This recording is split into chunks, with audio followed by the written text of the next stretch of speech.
সরকারি প্রকল্প নিয়ে শওকত মোল্লার হুঁশিয়ারি আর তার পরের দিনই ভাঙড়ে উত্তেজনা ছড়ায়। ভাঙড়ের যা পরিস্থিতি একেবারে সেই ছবি রাখবো আপনাদের সামনে। বাংলা আবাস যোজনার ঘরের সমীক্ষা নিয়ে ভাঙড়ে উত্তেজনা ছড়ায়। তুমি কোথায় ছিলে? কোথায় ছিলে তুমি তখন?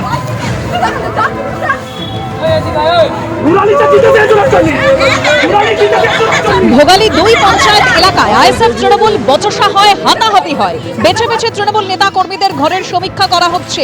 প্রকৃত প্রাপক এবং আইএসএফ কর্মীদের বাড়িতে সমীক্ষা করা হচ্ছে না। অভিযোগ তুলে প্রতিবাদ করে আইএসএফ, পাল্টা জবাব করে তৃণমূল কর্মীরাও।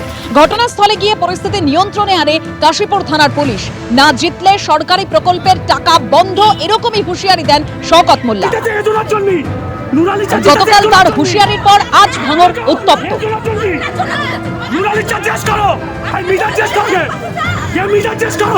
তুমি কোথায় ছিলে?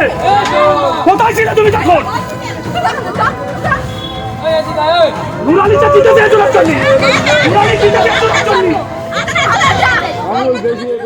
প্রকৃতপক্ষে উনি যেভাবে করতে চাইছেন যে ঘরের সার্ভে, পাশাপাশি গ্রামবাসী সবাই বসবাস করে, খালি তৃণমূল যারা করে তাদের ঘরটা সার্ভে করে উনি সরকারি আওতায় যে ঘর আছে সেই ঘর তাদেরকে পাইয়ে দেবেন, আর বাকি সাধারণ মানুষ যাদের ঘরের লিস্টে নাম আছে, যাদের প্রাপ্য আছে, তারা সামনে দাঁড়িয়ে দাঁড়িয়ে দেখবে।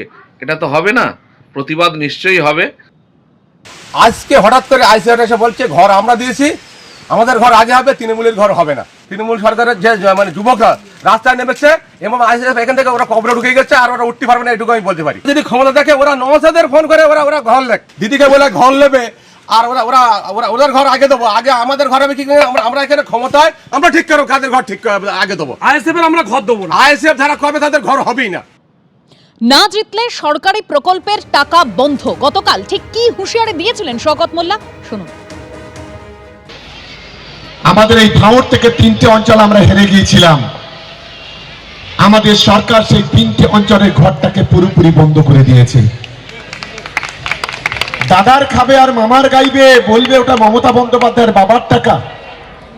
মমতা বন্দ্যোপাধ্যায় সরকার টাকা দেবে, আর তার মা মাসে নিয়ে এই চালতাবেড়িয়া শানপুকুরের কিছু সমাজ বিরোধী তারা টানাটানি করবে।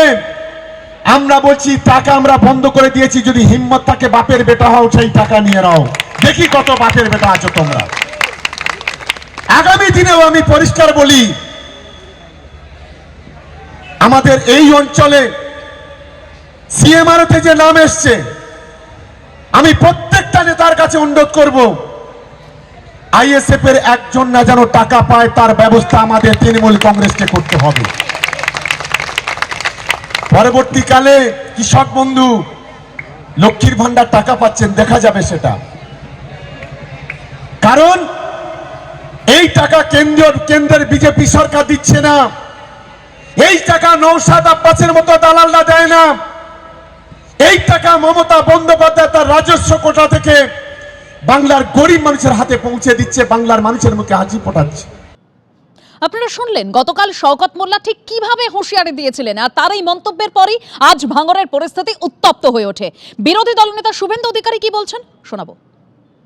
ময়নাতে 2টো অঞ্চলে বন্ধ করেছিল, 2টো বিজেপি পরিচালিত অঞ্চল, বাগচা এবং গজিনা। হাইকোর্টে এসেছিলাম, কান মুড়ে টাকা আদায় করে নিয়ে গেছি। ওরা মমতার বাপের টাকা নয়, তৃণমূলের চুরির টাকা নয়, ওরা জনগণের ট্যাক্সের টাকা, আরবিআই থেকে লোন নেওয়া টাকা। ময়নার বাগচা গজিনাতে যা হয়েছে, যদি ভাঙড় 2 নম্বর ব্লকের 3টে অঞ্চলে এই সরকারি ভাতা পাওয়া লোকেদের অর্থ আটকে থাকে, আমার সঙ্গে যোগাযোগ করুন। ময়নাতে যে লয়ার হাইকোর্টে প্লি করেছিল, আপনাদের পয়সা দিতে হবে না, শুধু ডকুমেন্টস দিয়ে যাবেন, আমি আপনাদেরকে লিগ্যাল সাপোর্ট দেবো। অপোজিশন লিডারের কাজ এটা, বিজেপি এটা শিখিয়েছে। অভয়ার ন্যায় বিচারের দাবিতে ফের পথে নামলো অভয়া মঞ্চ। অভয়ার 33তম জন্মদিনে পথে নামলো অভয়া মঞ্চ। তার বাড়ির সামনে থেকে এই একটি মিছিল শুরু হয়েছে, যেটি নাটাগড় থেকে সোদপুর অবধি হবে বলে জানা যাচ্ছে। তার বাড়ির সামনে থেকে সেই মিছিল ইতিমধ্যেই শুরু হয়ে গিয়েছে। আমাদের প্রতিনিধি সরাসরি উজ্জ্বল মুখোপাধ্যায় আমাদের সঙ্গে রয়েছে। উজ্জ্বল, অভয় মঞ্চ ফের পথে নামলো এবং ইতিমধ্যেই অভয়ের বাড়ির সামনে থেকে সেই মিছিল শুরু হয়েছে, ঠিক কি ছবি দেখতে পাচ্ছ এই মুহূর্তে? একেবারেই দেখো, সেটা হচ্ছে আজকে অভয়ার জন্মদিন। অভয়া যদি বেঁচে থাকতো তাহলে 33 বছরে পা দিত অভয়া।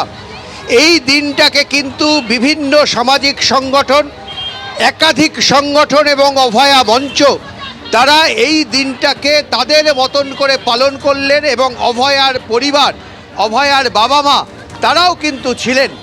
আমরা সকালবেলা দেখেছি অভয়ার স্মরণে 180টা গোলাপের চারা বিতরণ করেছেন তার মা এবং বাবা। দুপুরবেলা ডোরিনা ক্রসিংয়ে প্রতিবাদ মিছিল হয়েছে, সেখানে জুনিয়র ডাক্তাররা ছিলেন এবং এখন যে মিছিলের ছবি উজ্জ্বল দেখাচ্ছে তুমি দেখতে পাচ্ছ, এই মিছিল অভয়ার বাড়ির সামনে থেকে শুরু হয়েছে। বসালে জেলে মিছিল উদ্বোধন করেছেন অভয়ার বাবা এবং মা, এবং তারপর অভয়ার এই মিছিল যাচ্ছে সোদপুর পর্যন্ত।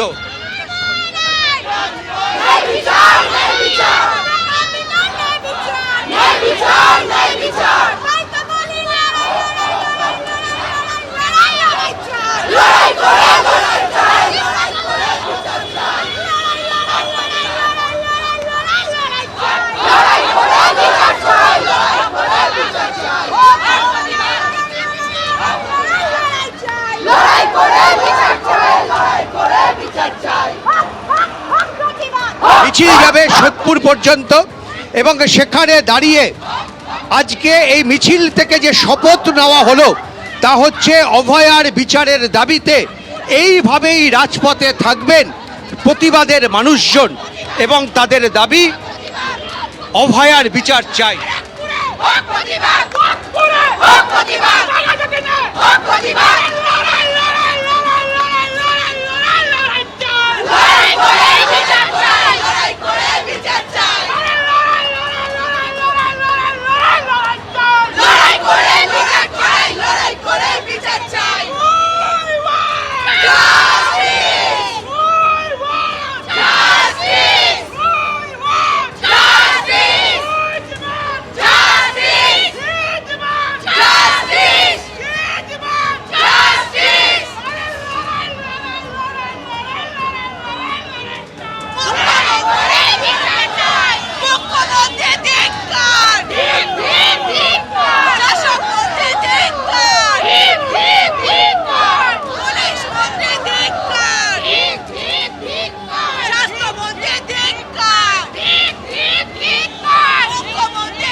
এদিকে অভয়া মামলার শুনানির দাবিতে চিঠি দিল জুনিয়র ডাক্তাররা। হাইকোর্টে প্রধান বিচারপতিকে চিঠি জুনিয়র ডক্টরস ফ্রন্টের। অভয়ার জন্মদিন এবং আরজিকর কাণ্ডে 1.5 বছরের চিঠি। সুপ্রিম কোর্ট থেকে ফেরার পর 31 বার তালিকাভুক্ত হয়েছে, কিন্তু একবারও আরজিকর মামলার শুনানি হয়নি। অবিলম্বে মামলার শুনানি শুরুর দাবিতে চিঠি দিল জুনিয়র ডাক্তাররা। ধর্মতলায় বিক্ষোভ সমাবেশ করা হয়, ছিলেন অভয়ার মা বাবাও।